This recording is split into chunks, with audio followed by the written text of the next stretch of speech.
हस्तमुद्रा क्रमांक 12. चित्रामध्ये पाहून तेथे दाखविल्याप्रमाणे करांगुली तळहातावर दुमडून अग्रभाग घट्ट दाबा.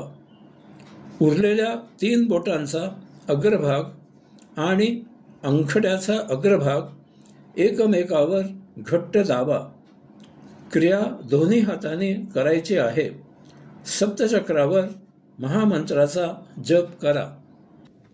अशा प्रकारे हस्तमुद्रा केलेल्या स्थितीत पुढे करून दाखविल्याप्रमाणे आपल्या शरीरातील 7 चक्रांवर प्रत्येक चक्रावर एक याप्रमाणे महामंत्राचा जप करा. ओम तत्सत्त्वमसि.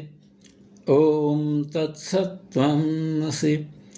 ओम तत्सत्त्वमसि. ओम तत्सत्त्वमसि.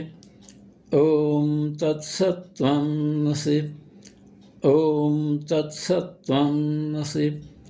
ओम तत्सत्त्वमसि. अशा प्रकारे जप करून झाल्यावर लगेचच पुढील मुद्रा करायला घ्या.